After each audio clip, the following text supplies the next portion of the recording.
Oke, tampilannya seperti ini ya Bapak Ibu ya. Kelihatan ya. Alamatnya ini ya.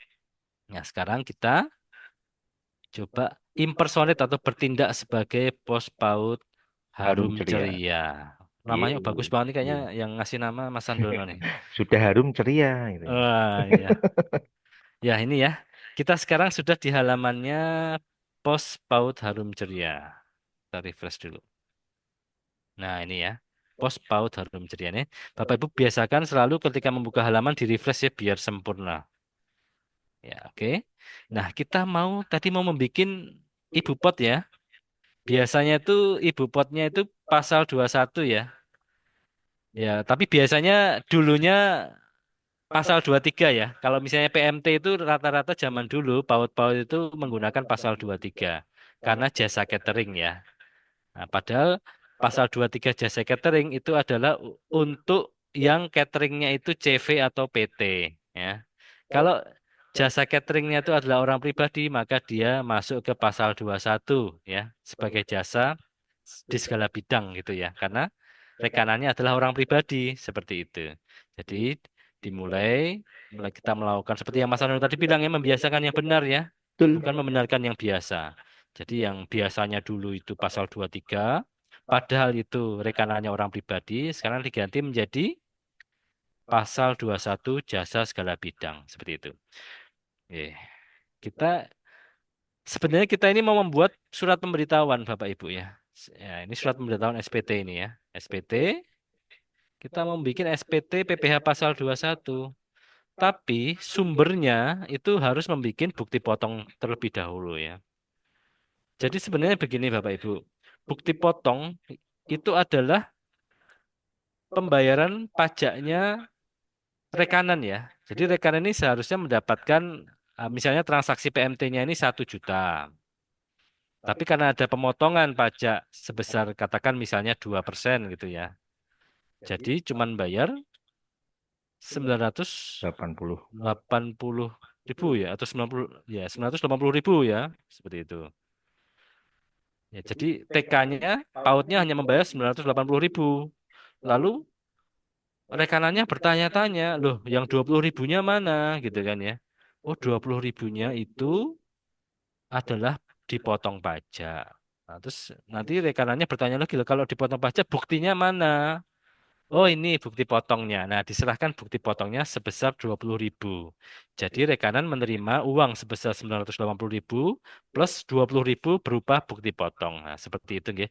Dan bukti potong itu nanti penting untuk rekanan karena dia bisa mengkreditkan bukti potong tersebut di SPT tahunan pribadinya yang bersangkutan sehingga mengurangi pembayaran yang harus dibayar di tahun tersebut seperti itu. Bahkan bisa dikembalikan ya jika penghasilannya tidak melebihi atau lebih besar gitu ya.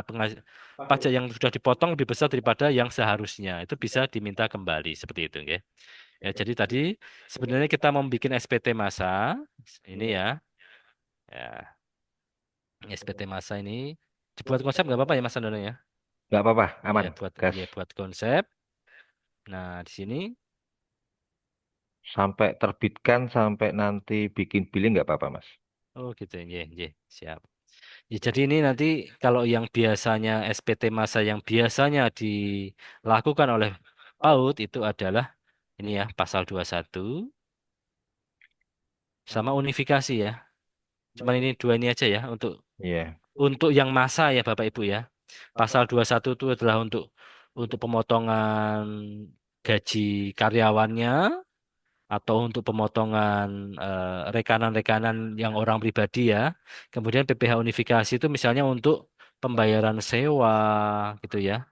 Kemudian jasa yang rekanannya adalah CV atau PT seperti itu.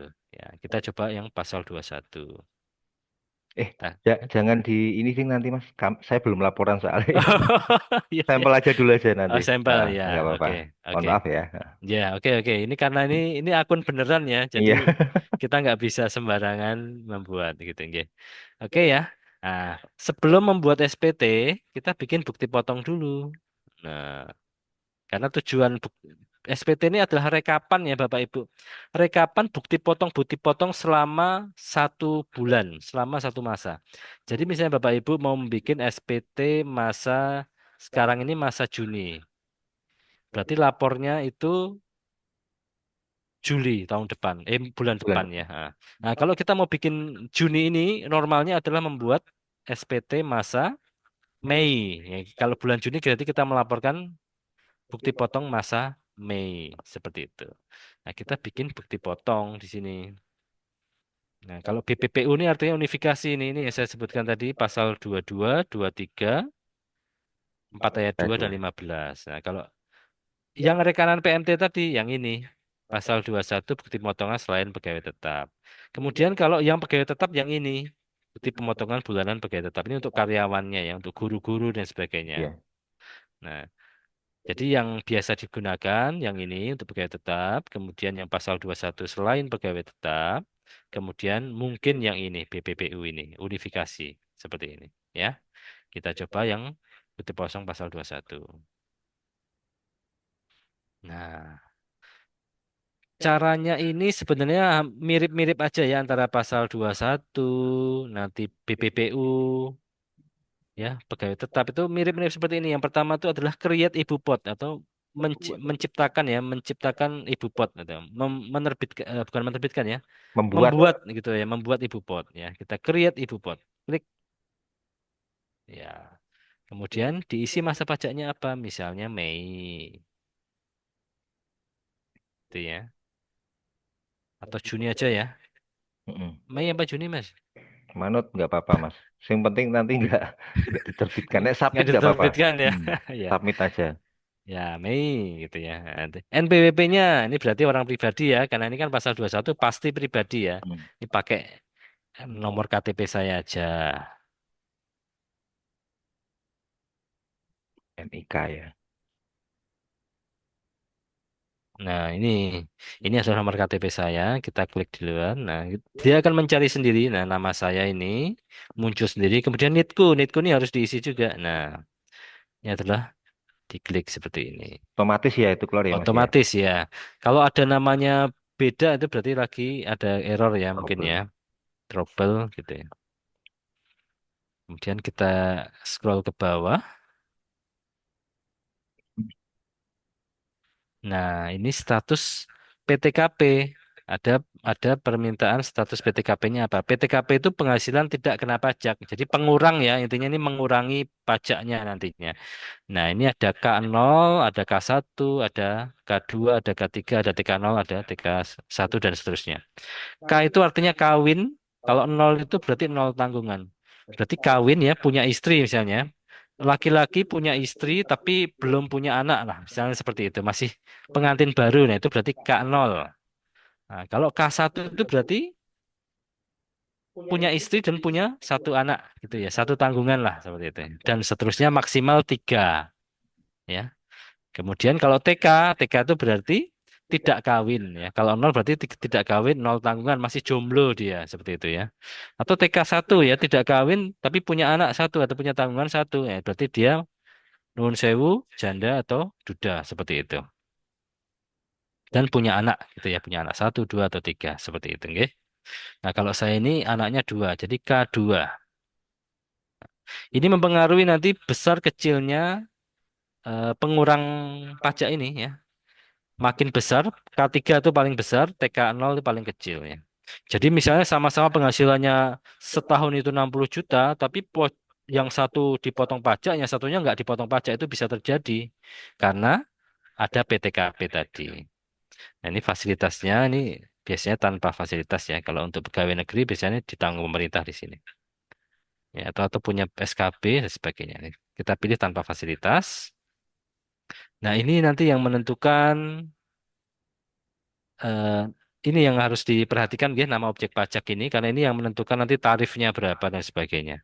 Ini termasuk kategori apa seperti itu ya.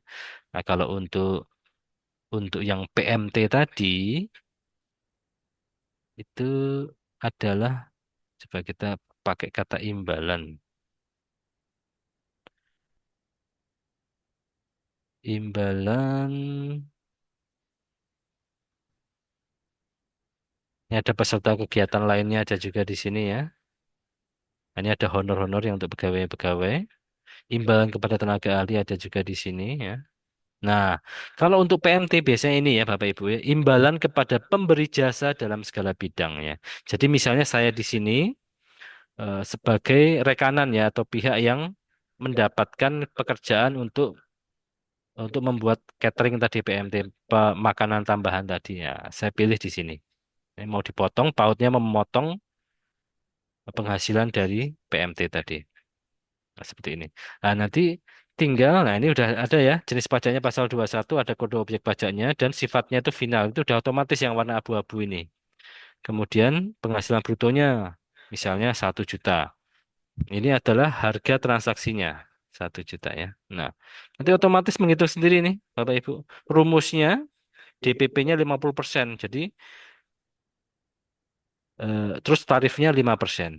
Itu ya. Udah nggak perlu mikir lagi ini berapa tarifnya dan sebagainya nggak perlu lagi. Karena sudah otomatis. Yang penting nama objek pajaknya tadi milihnya benar Bapak Ibu ya. Yang penting itu.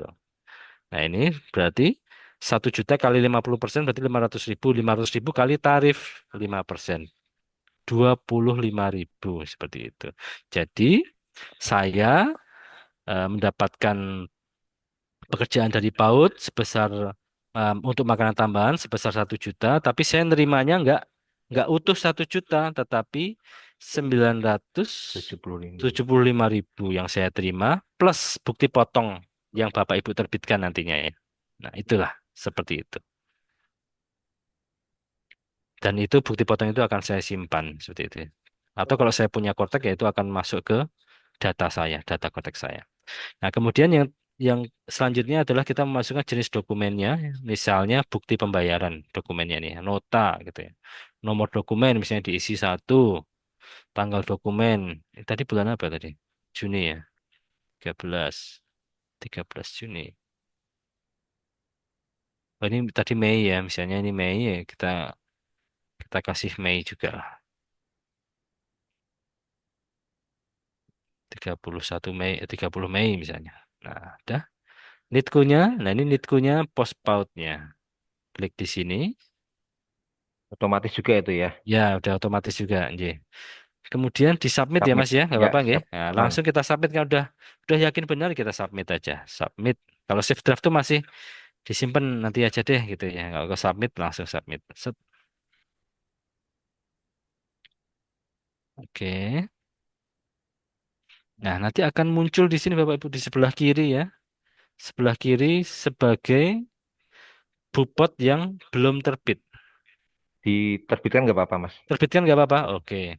Kalau mau nerbitkan gimana? Nah, kalau mau nerbitkan, nah kita centang di sini Bapak Ibu. Set. Nah, ini ada hapus dan terbitkan ya. Kalau tadi centangannya saya rubah, saya hapus, nah, akan berubah menjadi abu-abu. Nggak bisa diklik ya. Ketika diklik centang akan bisa dihapus atau diterbitkan. Seperti itu. Ini ternyata Mas Sandono mengizinkan untuk menerbitkan ini. Silakan. Ya oke diterbitkan. Set. Oh, nggak bisa juga ya. Kata sandinya nggak apa-apa nih. Pakai itu juga. Ya. Kan nggak kelihatan. Oh ya oke siap. Ya. Nah, ini gunanya Paspres atau sertifikat elektronik yang tadi dibuat di awal ya untuk Iya. NIK PIC-nya ini. Iya. Iya.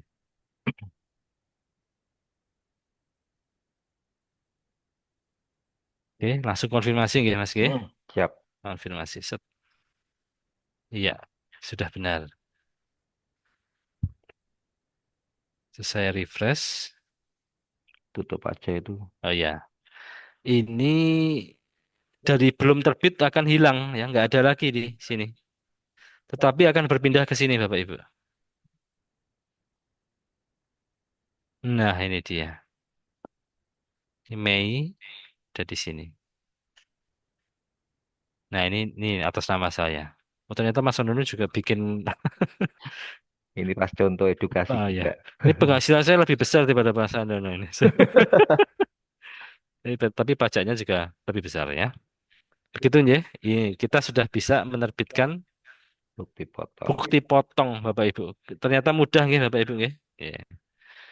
Nah, terus ini nanti akan ada di sini Bapak Ibu di SPT, tapi Nggak apa-apa. Nanti yang penting jangan submit lapor Jangan aja. submit ya. Nah, Nah, kita jadi kita kumpulkan dulu Bapak Ibu ya tadi ibu pot tadi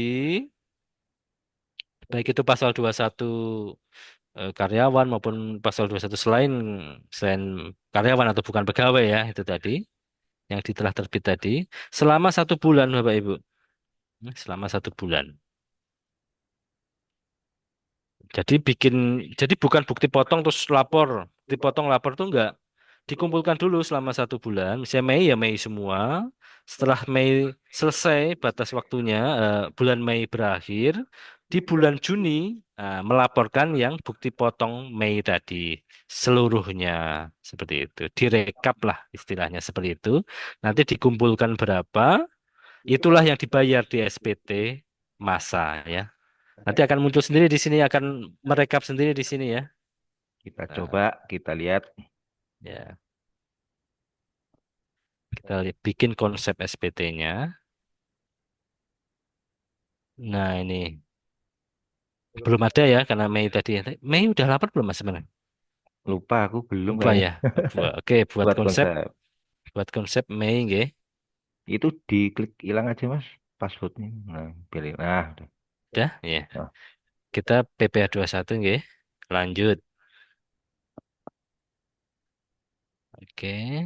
Periodenya Mei. Lanjut. Pilih SPT normal ya. Normal itu berarti belum pernah bikin ya. Baru mm, pertama kali untuk bulan Mei ini ya. mm. Kemudian klik buat konsep SPT. Ini. Oke, nah ini sudah ada ya konsep untuk Mei. Ya, Lihat. Hmm. kita klik lihat. Nah, ini.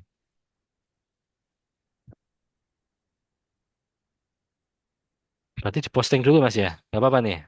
Nggak apa-apa. Ini apakah 21 nggak apa-apa. Kan sepenting Ya. nggak di submit lapor kan. Nggak Oh apa-apa. iya, boleh. Oh, lagi error apa ya? Oh, ini bisa. Oh, oke. Oke. Jadi selalu posting dulu Bapak Ibu ya. Posting itu kayak ngupdate gitu ya di terakhir ya. Ini kan terakhir posting tanggal 13 Juni jam 9.50.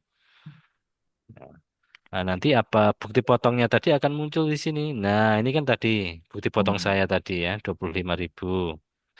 Kalau tadi kan cuma satu bukti potong, yang kalau ada banyak ya nanti akan ada di sini semua. Termasuk yang yang pegawai misalnya ada juga akan terekap di sini seluruhnya.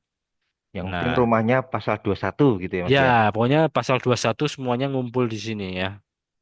Hmm, seperti itu. Atau pasal 26 juga ya. Nah, ini tinggal Centang. dicentang ini Bapak Ibu, dicentang. Kemudian ini taxpayer, terus simpan konsep bayar dan lapor. Nah, ini jangan, Eh, ini saya nggak klik ini, nggak berani ngeklik saya ya. Ya, seperti itu. Nah, nanti simpan konsep bayar dan lapor nanti akan ada dimintain paspres lagi seperti itu. Nah, nanti setelah muncul ini, setelah selesai, itu nanti akan muncul billing ya. Billingnya akan muncul secara otomatis. Jadi nggak mungkin salah kodenya. Nah, billingnya nanti tinggal dibayar di bank atau kantor pos seperti itu atau melalui m-banking gitu ya, seperti itu. Nah, billingnya ini adalah billing pasal 21. Ini otomatis terbuat setelah Bapak Ibu melaporkan atau membuat konsep SPT. Dan ketika konsep SPT ini billingnya sudah dibayar, maka akan otomatis terlaporkan ya, nggak perlu nginput NTPN lagi, nggak perlu ya. Nah, kalau gimana kalau tadi seperti yang Mas Anono sebutkan tadi, ada kekeliruan ya dalam SPT-nya ini. Ya, tadi billingnya tadi kan kalau dulu ya 30 hari ya atau sebulan lah ya. Sekarang cuma berlaku 7 hari. Nah, kalau konsep SPT-nya ini salah dan mau diperbaiki, itu menunggu 7 hari dulu, menunggu sampai billing yang ini kadaluarsa. Ya, nanti nanti akan pindah dari SPT menunggu pembayaran menjadi konsep SPT lagi. Nah, di situ baru bisa dirubah seperti itu, Bapak Ibu. Nah, tapi permasalahannya gini, ya, Mas Andono ya, Mas ya. Nggih. Eh untuk POSPAUD ini perlu ada laporan arkas-arkas itu nggak ya? Yang itu harus pakai deposit atau bisa Jadi terlambat nggak kalau misalnya menunggu bulan berikutnya seperti itu, Mas Andono? Enggak sih Mas. Jadi kalau di Arkas itu yang penting ada pajaknya. Kalau nggak salah seperti itu ya, kalau tentang Oh, pajak ya. Jadi nggak masalah sih kalau di Arkas. iya, iya, iya. Jadi berbeda dengan desa ya. Kalau di kantor desa Ya, kemarin di saya. itu ada pelaporan per transaksi. Ya, Jadi ada per transaksi itu dilaporkan satu-satu gitu ya. Karena kalau kita menggunakan billing melalui setelah bikin konsep SPT ini berarti billingnya cuma satu, tidak per transaksi.